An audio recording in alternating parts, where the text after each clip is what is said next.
जयपुर का शाहीन बाग अब बन सकता है किसान बाग। किसान आंदोलन को लेकर विभिन्न संगठनों ने मिलकर एक दिवसीय सांकेतिक धरना दिया। जयपुर पिछले करीब 20 दिनों से चल रहे किसान आंदोलन दिन पर दिन बढ़ता जा रहा है। राजस्थान में भी अब आम जन भी किसानों के समर्थन में उतरने की तैयारी कर रहे हैं। जयपुर शहीद स्मारक पर कई संगठनों के पदाधिकारियों ने सरकारी एडवाइजरी का ध्यान रखते हुए एक दिन का किसानों के समर्थन में सांकेतिक धरना दिया।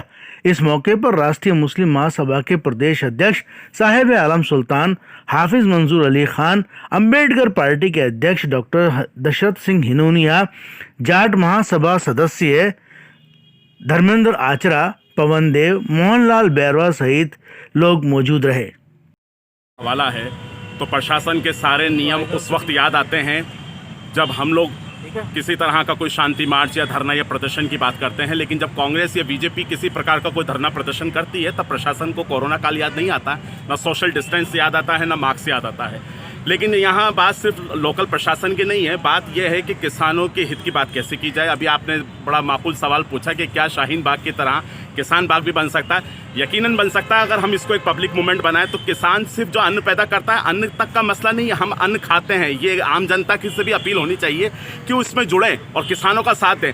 पूरे भारत को सिर्फ दिल्ली जाके ही चक्का जाम नहीं किया जा सकता, पूरे भारत के अंदर जगह जगह आंदोलनों पर बैठ करके भी एक मैसेज दिया जा सकता है कि भारत का प्रत्येक नागरिक जो भारतीय है वो किसानों के साथ है और इस काले कानून के विरोध में है। मुझे तो एक बात समझ में नहीं आती है कि जो भी बिल मोदी गवर्नमेंट लाती है, नोटबंदी आज तक जनता को समझ में नहीं आई, जीएसटी आज तक व्यापारियों को समझ में नहीं आई, सीए के काला कानून आज तक मुसलमानों को समझ में नहीं आया, अब ये कृषि विधेयक है जो किसानों को समझ में नहीं आता। तो मेरे समझ में नहीं आता कि जब मोदी को ये सोचना चाहिए, कोई कानून जब जनता को समझ में नहीं आता तो ये लाते क्यों हैं, थोपते क्यों हैं, फिर इन्हें मुंह की खानी पड़ेगी।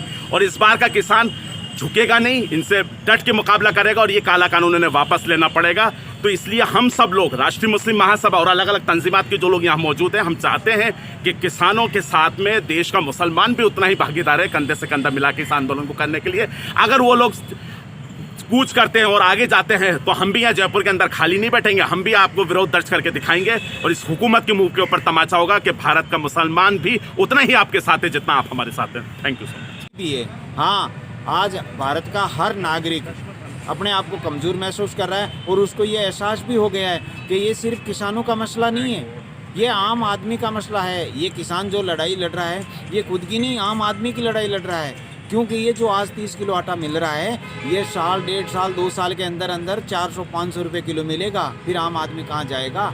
ये लड़ाई आम आदमी की है जो किसान लड़ रहा है ये, और कहीं ना कहीं ये आम आदमी को समझ में भी आ रही है। इसलिए ये जंग अब जारी रहेगी और जब तक जारी रहेगी, जब तक कि तीनों काले कानून वापस नहीं लिए जाते और जो किसान की उपज है वो 100% MSP पर नहीं खरीदी जाती और स्वामीनाथन रिपोर्ट लागू नहीं हो जाती। जय भारत, जय संविधान। धर्मेंद्र आचरा। डेजिग्नेशन जी, डेजिग्नेशन जाट महासभा के प्रतिनिधि। अड़ी हुई है और एक अजीबोगरीब बात यह है कि जिनकी भलाई की वो बात कर रही है वही लोग इसको वापस करने की बात कर रहे हैं। तो इसको जो है सरकार को फ़ौरन वापस ले लेना चाहिए। और इस तकरीबन 15-20 दिन से दिल्ली के अंदर जो है इतनी बड़ी तादाद में लोग घेराव किए हुए हैं दिल्ली का, और अहिंसक रूप से ये आंदोलन चल रहा है। विभिन्न राज्यों के अंदर ये आंदोलन फैल चुका है। अभी भारत बंद के अंदर आपने देखा कितना समर्थन मिला है इसको। और अगर सरकार ने जो है अपने इस कदम को वापस नहीं लिया तो सरकार के लिए बहुत बड़ा संकट पैदा होने वाला है। इसलिए सरकार को चाहिए कि जन विरोधी जो कृषि कानून बिल बनाया है इसको फ़ौरन वापस लें। तो इन्होंने जो काले कानून जो पारित किए हैं, ये तीनों काले कानून पारित होने चाहिए, MSP लागू होनी चाहिए, स्वामीनाथन आयोग की सिफारिशें लागू होनी चाहिए, एग्रीकल्चर को इंडस्ट्री का दर्जा दिया जाना चाहिए। तो ये मुख्य जो मांगे हैं उनको लेकर जो किसान आंदोलन कर रहे हैं और इन मांगों को माना जाना चाहिए।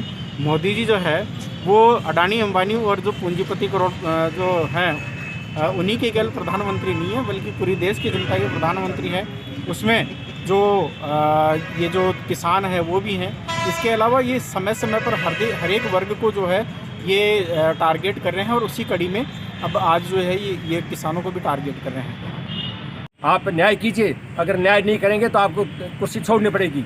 इसलिए आप देश की जनता की बात सुनिए और उनकी मांगों को जो तीनों कृषि बिल तत्काल वापस लेने का काम करें। नहीं आंदोलन तेज होगा और बहुत तेज होगा, आप संभाल नहीं पाओगे, आपकी सेना भी नहीं संभाल पाएगी। आप डराने का मत कीजिए देश को। लोग अपना सीना तैयार करके आए गोली खाने के लिए, आपकी गोलियां कम पड़ जाएगी लेकिन सीने कम नहीं पड़ेंगे। देश के अकलियत, शोषित, पीड़ित सब लोग जग चुके हैं और हम ये भी जानते हैं कि लड़ाई केवल ये नहीं है कि आप किसानों की सरकार की लड़ाई है, ये लड़ाई सीधे सीधे ब्राह्मणी व्यवस्था और इस देश के मूल निवासी की लड़ाई बन चुकी है। मैं मैसेज देना चाहता हूँ मोदी जी, आप देश के भाईचारे को खराब करने का काम मत कीजिए। धन्यवाद। जय भीम, जय भारत, जय मूल निवासी। आपका शुभ नाम? आप रुकते हैं। मोहनलाल बैरवा, सोशल एक्टिविस्ट और टीवी डिबेटर।